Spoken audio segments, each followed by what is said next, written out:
So I'm going to put this quick video together in response to a question that came up regarding Wing Chun chain punching. So the first thing about it, as far as the Wing Chun chain punch goes, it's different from a boxing punch in the sense that, number one, your boxing straight punches, they're long range in terms of punching theory. And you're also generating power from your hips and moving your shoulders, right? So when we're talking about Wing Chun chain punch, you're going to be in close mid-range because this is a trapping range type of art, right? So you're going to be close, tight. My elbow never locks out all the way. It stops here. You never want to slam it out. So those are a couple differences.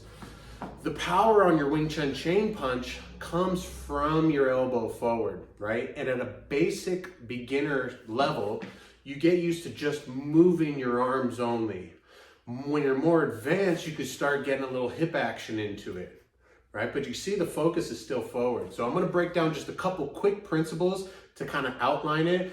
I'm going to try to make this video short and sweet, and then that way you guys can pick it up, you can practice it, and start getting some reps on it. So first things first, there's a lot of different elements that kind of build up to your chain punching, from a proper stance, being sunk into it, center gravity, hips tight in, and your stance. But we'll bypass a lot of that for now, and I'll just kind of break down some of the quick basics. But for the most part, you want to start in a nice, relaxed stance. You could stay in your boxing stance. I know you can't see my feet, but it's okay. But you start in your boxing stance and just kind of relax, right? We're relaxing into it. Well, so what we don't want to do, we don't want to start leaning forward into it. We don't want to start leaning back. So I'm just nice and relaxed, right? Boom, sunk into my stance. Now picture a center line going down right in the middle, right? So it's going down the center of my nose, right here, through my sternum all the way down. That is where I'm focusing on my punch. So what happens is it shoots out from my elbow, my fist stays on center line, my elbow somewhat comes in behind it, right? I punch on center. This hand drops down and the other one comes right behind it. And this is what we call a chain punch. Okay, a couple other pointers here. My shoulders are relaxed.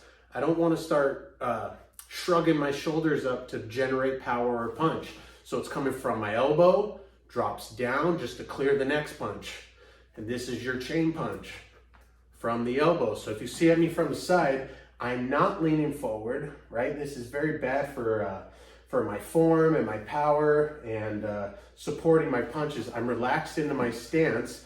For the most part, I'm fairly standing with good posture. My hips are rolled in, and look, it comes from my elbow. Boom. That's your chain punch. My shoulders are relaxed. They're not leaning forward. I'm sitting down. So when this lands, my shoulder's in the socket. The impact from my fist goes back to my elbow, to my shoulders, into my hips, and into my legs, and that's what supports it. That's your Wing Chun chain punch.